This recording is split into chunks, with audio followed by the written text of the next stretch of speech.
이번에 코로나 상황 전문가와 짚어보겠습니다. 박순현 가톨릭대의대 명예교수와 함께 얘기 나누겠습니다. 안녕하십니까? 예, 안녕하세요. 안녕하세요. 유럽도 오미크론이 지금 우세종이 됐고요. 그리고 미국도 그런 상황이고요. 지금 우리나라 같은 경우에는 확진자 수가 지금 폭증한 건 아니지만 몇 주 내에는 곧 그렇게 될 것이다. 이런 전망이 많더라고요.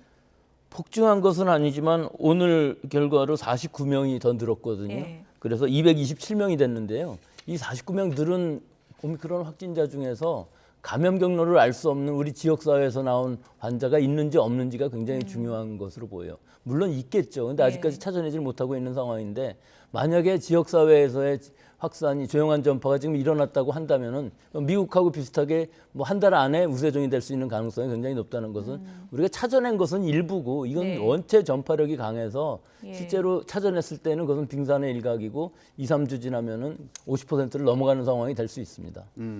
그럼 앞으로 이걸 어떻게 해야 될지 화이자와 모더나를 제외하고 다른 백신들은 오미크론 막는데 도움이 되지 않는다 이런 연구 결과도 있더라고요. 글쎄요. 그 얘기만 들으면 상당히 비관적으로 보이지만요. 사실은 감염되는 거 그 자체가 중요한 것은 아닙니다. 아스트라제네카라든지 얀센이라든지 스푸트니크 같은 것들은 아데노바이러스 벡터를 기반으로 하고 있기 때문에 감염 예방 효과는 약간 떨어집니다. 그렇기 때문에 많이 감염이 될 수가 있지만 위중증 예방 효과, 즉 세포 면역에 의해서 위중증으로 가는 것을 막아주는 효과는 사실은 변이에도 상당히 강한 것이거든요. 그렇기 때문에 그 지속 효과는 상당히 길게 갈 수 있기 때문에 감염이 되었을 때 고령자들이 위중증이 되고 사망하는 가능성이 높아져서 위험한 것이기 때문에 3차 접종까지 받으신다면 아주 환상적인 조합이 될 수도 있습니다. 즉 지속적인 예방 효과와 파이자, 모더나 같은 mRNA의 강력한 항체 유발 효과 이 두 가지를 합치면 좋아질 수가 있고요.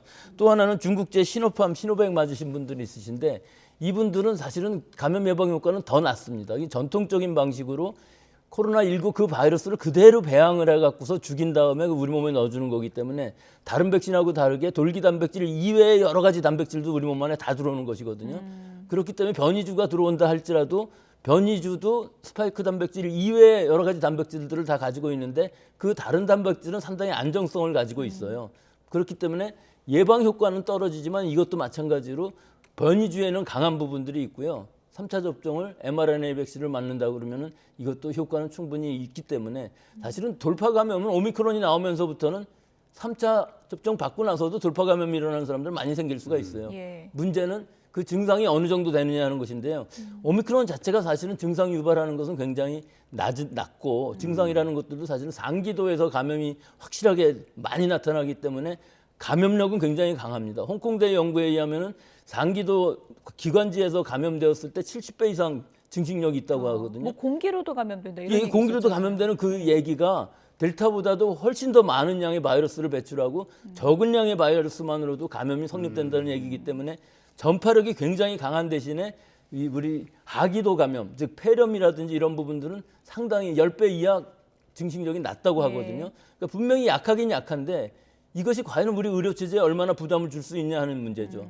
이 오미크론 바이러스가 넓게 퍼지게 되면은 갑자기 환자들이 늘어나고 그중에 약한 사람들은 입원을 하게 되는데 예. 입원실이 전부 차버리게 되면은 위중증으로 하는 사람들도 물론 생기겠지만 의료체제 자체가 붕괴될 위험성이 전 세계적으로 있는 상황이라 이 부분을 어떻게 잘 관리하면서 넘어갈 수 있느냐 하는 부분인데 사실은 중증까지 가지 않고 경증 환자가 굉장히 많다면 재택 치료도 많이 할 수가 있고 우리가 1월, 2월쯤 되면은 머크 치료제 이외에도 파이자 치료제가 들어올 수 있기 때문에 그 부분은 좀 희망적이라고 할 수 있습니다. 병실 부족 때문에 안타까운 사연들이 속출하고 있는데 저희가 이제 어제도 얘기했지만 임산부가 구급차에서 아기를 낳았습니다. 이제 확진된 임산부였고 아기를 낳았는데 아기는 또 음성이라 그래요. 그래서 지금 이제 산모와 이제 아기가 같이 있는 건데 이게 이렇게 아기를 둬도 괜찮은 건지 걱정하는 분들 많더라고요. 괜찮지 않죠. 근데 이 근본적으로 39주 차라는데 재택 치료가 가능했었을까요? 언제 출산할지도 모르고 언제 증상이 악화될지도 모르는 상황에서 입원 치료가 맞았던 것으로 보이고요. 사실은 이 산부인과 전담 병원, 확진자를 위한 전담 병원이 분명히 필요한 것인데 그래야만 증상이 많이 나타났을 때도 일반 병상에서 치료받기는 어렵거든요. 산부인과에 부인과 상과 전문의가 계신 격리된 병실에서 치료를 받고 아이가 태어나더라도 아이가 태어날 때는 음성이었지만 엄마랑 접촉을 하게 되면은 양성, 즉 확진이 될 수가 있는 상황이기 때문에 감염을 막기 위해서는 격리된 신생아실이 필요한 상황인데 우리가 지금 그런 준비는 부족한 상황이고 지금 감염이 굉장히 많이 확산하다 보니까 임신부의 감염도 많이 늘어나는데 임신부의 경우는 예방접종을 상당히 기피하고 있는 부분들이 있어서 앞으로도 더 늘어날 가능성들이 있고 예. 이런 부분은 이 전주에도 이미 한번 있었던 일이거든요. 그러니까 이 병상 특히 산부인과뿐만 아니라 투석이라든지 뭐 뇌졸중이라든지 예.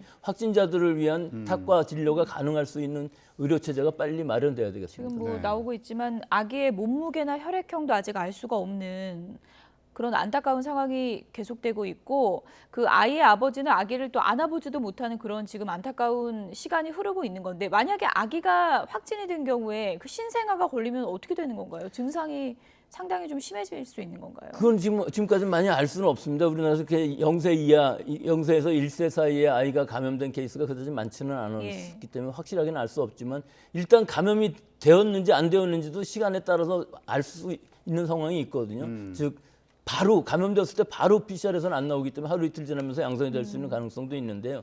이 신생아가 굉장히 중요한 이유는 이 신생아는 엄마로부터 받은 이행 항체밖에 없습니다. 예. 자기 자신이 만든 항체는 없기 때문에 감염에는 상당히 약할 수밖에 없는데 최근에 이제 여러 가지 치료제 같은 경우에 있어서도 이 어린아이를 위해서 그 항체를 투여해주는 그런 방법들이 있을 수가 있는데 우리나라에는 아직 승인된 적이 없기 때문에 이 치료 방법은 맞지 않고 이건 예방약으로도 쓸 수 있거든요.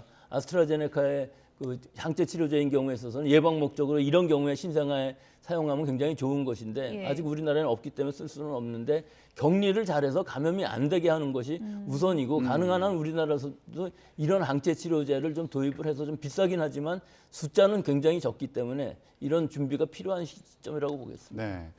말 그대로 병상 대란이다 이런 말도 나오고 있는데 국립대 병원들이 중환자 병상을 200여 개 내놓겠다 이렇게 밝혔습니다. 이게 도움이 좀 될까요?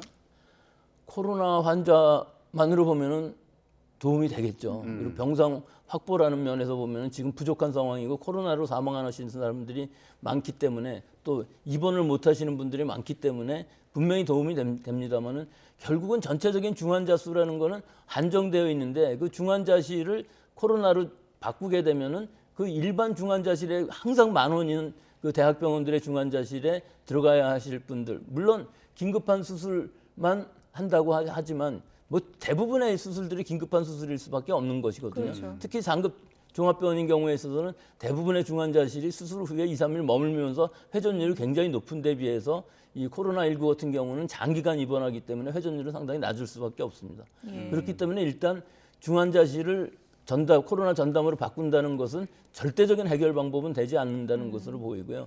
지금 서울대병원이나 이런 데서 하고 있는 새로운 병상을 마련하는 방법, 이것도 병상 자체의 절대적인 수를 확보하는 데는 굉장히 큰 역할을 할 수가 있겠죠.